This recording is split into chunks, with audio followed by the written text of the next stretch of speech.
السلام علیکم ورحمۃ اللہ وبرکاتہ۔ بسم اللہ والصلاة والسلام علی رسول اللہ صلی اللہ علیہ وسلم۔ محترم سامعین و ناظرین، آج کا موضوع ہے نارینہ اولاد کے لیے وظیفہ۔ آج میں انشاءاللہ آپ کو جن کی اولاد نرینہ نہیں ہے ان کے لیے ایک بہترین اور مجرب وظیفہ بتاؤں گا۔ اس سے پہلے تھوڑی سی بات ہو جائے،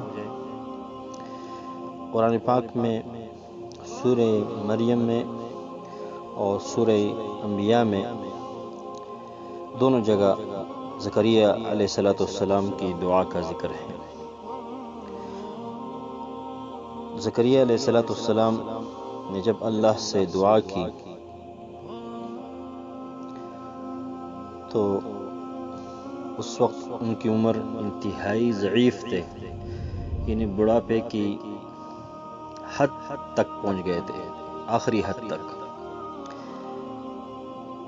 جس کا ذکر سورہ مریم میں ہے۔ اللہ تعالیٰ فرماتے ہیں: ذکر رحمت ربک عبدہ زکریا اذ نادى ربه نداء خفيا قال رب إني وهن العظم مني واشتعل الرأس شيبا ولم أكن بدعائك رب شقيا وإني خفت الموالي من ورائي وكانت امرأتي عاقر فهب لي من لدنك وليا۔ یہ وہ دعا ہے فہب لی من لدنک ولیا جو زکریا علیہ السلام نے فرمائی تھی۔ اللہ تعالیٰ فرماتے ہیں: ذکر رحمت ربک عبدہ زکریا، یہ ہے تیرے پروردگار کی اس مہربانی کا ذکر جو اس نے اپنے بندے زکریا علیہ السلام پر کیا تھا۔ اذ نادى ربہ نداء خفیا، جبکہ اس نے اپنے رب سے چپ کے دعا کی تھی۔ قال رب انی وہن العظم منی، اے میرے پروردگار میری ہڈیاں کمزور ہو گئی ہیں، واشتعل الرأس شیبا، اور سر بڑھاپے کی وجہ سے بھڑک اٹھا ہے، ولم اکن بدعائک رب شقیا، لیکن میں کبھی بھی تجھ سے دعا کر کے محروم نہیں رہا۔ واشتعل الرأس شیبا یعنی بڑھاپے کی حد۔ آپ کے علم میں ہے کہ جب انسان بوڑھا ہو جاتا ہے تو ان کے ہاتھ پیر جو ہے وہ کانپنے لگتے ہیں، انتہائی بڑھاپے کی وجہ سے وہ ایک جگہ سکون سے نہیں رہ سکتے، یعنی انتہائی عمر میں۔ آپ نے دیکھا ہوگا ہمارے بزرگ حضرات اور جو ہمارے بڑے ہیں، آپ نے دیکھا ہوگا بڑی عمر کے حضرات کو، تو یہ بڑھاپے کی آخری حد ہوتی ہے۔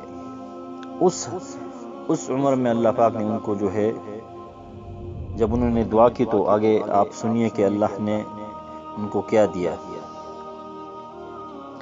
وَإِنِّي خِفْتُ الْمَوَالِيَ مِنْ وَرَائِي، مجھے اپنے مرنے کے بعد اپنے قرابت داروں کا ڈر ہے۔ وَكَانَتِ امْرَأَتِي عَاقِرَ، کہ میری بیوی بھی بانجھ ہے، ان کی بیوی بھی بانجھ تھی۔ زکریا علیہ السلام کی بیوی بھی بانجھ تھی اور وہ بھی بوڑھے تھے، ان کی کوئی اولاد نہیں تھی، تو انہوں نے پھر دعا کی: فَهَبْ لِي مِن لَّدُنْكَ وَلِيًّا، پس تو مجھے اپنے پاس سے وارث عطا فرما، یرثنی ویرث من آل یعقوب، جو میرا بھی وارث ہو اور یعقوب علیہ السلام کے خاندان کا بھی جانشین ہو، وَاجْعَلْهُ رَبِّ رَضِيًّا، اور میرے رب تو اسے مقبول بندہ بنا لے۔ اب یہاں وارث سے مراد دنیا کے مال دولت کا وارث نہیں۔ زکریا علیہ السلام کی دعا میں وارث سے مراد مال و دولت کا وارث نہیں، بلکہ علوم نبوت کا وارث، انہوں نے فرمایا ہے کہ وہ میرا بھی وارث ہو۔ تو میرا وارث کا مقصد علوم نبوت کا وارث، کیونکہ نبی علیہ السلام نے فرمایا ہے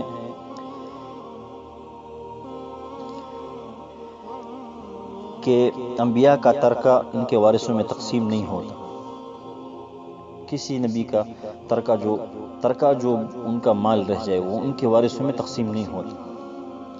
تو یہاں وارث سے مراد مال و دولت کا وارث نہیں بلکہ علوم نبوت کا وارث، یعنی میری کوئی اولاد تو ہے ہی نہیں، اور میرے پیچھے میرے چچا زاد بھائی اپنے علم اور تقوی کے اعتبار سے اس مقام پر نہیں ہے۔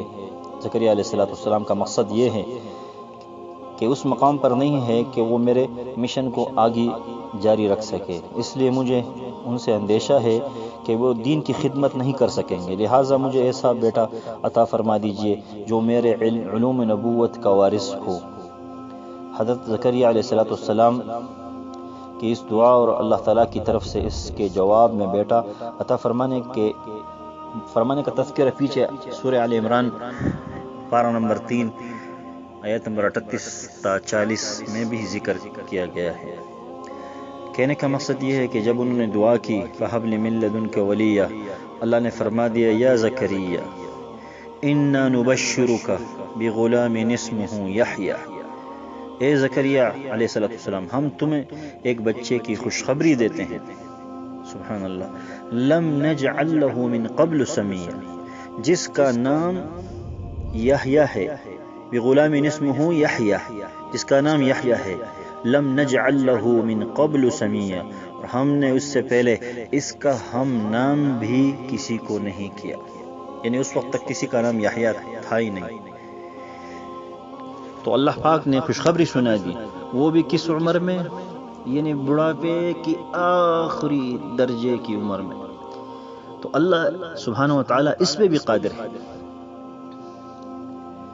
اللہ جس کو چاہے جس وقت چاہے جس عمر میں چاہے اولاد نرینہ ہو یا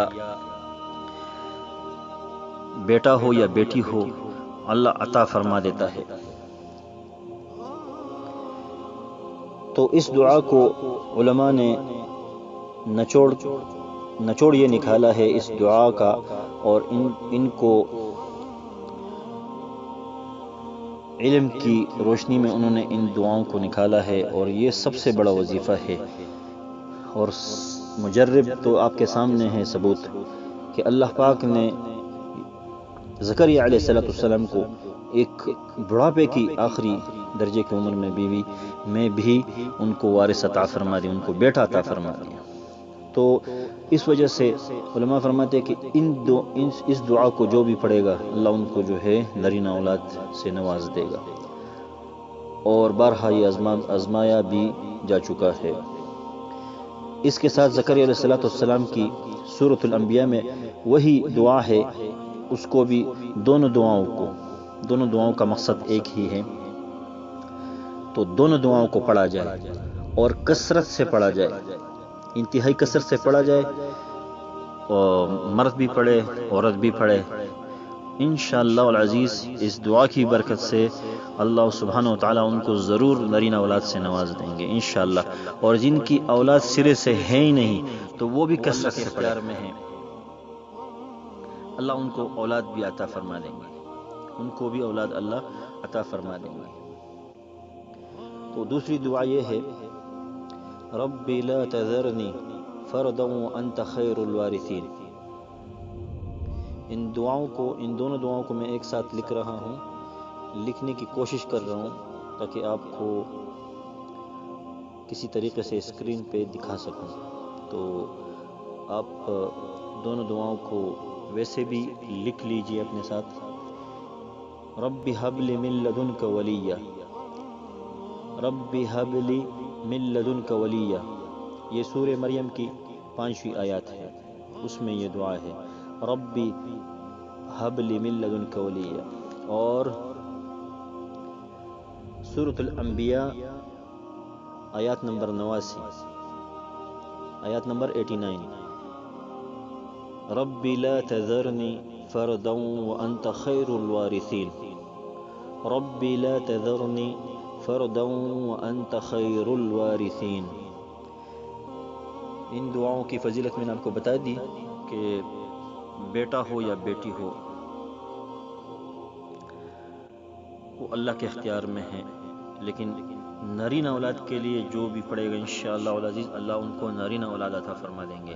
جن کی اولاد نہیں ہے سرے سے تو اللہ ان کو بھی اولاد کی نعمت سے نواز دیں گے انشاءاللہ۔ اللہ پاک سب کا حامی و ناصر ہو، اور جتنے مسلمان امت مسلمہ میں جتنے مسلمان ہیں جن کی اولادیں نہیں ہیں اللہ ان کو صالحین میں سے اولاد عطا فرما دے، اور جن کی نارینہ اولاد نہیں ہے اللہ ان کو صالح نارینہ اولاد عطا فرما دے، جن کی سرے سے اولاد نہیں ہے اللہ ان کو اولاد کی نعمت سے نواز دے، جن کی اولادیں ہیں ان تمام کو اللہ صالحین میں اپنے صالحین بندوں میں سے بنا لے، اور ان کو اپنے دین کی خدمت کے لیے لمبی عمر عطا فرما دے۔ صلی اللہ علی خیر خلقہ محمد وعلی آلہ واصحابہ اجمعین برحمتک یا ارحم الراحمین۔ السلام علیکم ورحمۃ اللہ۔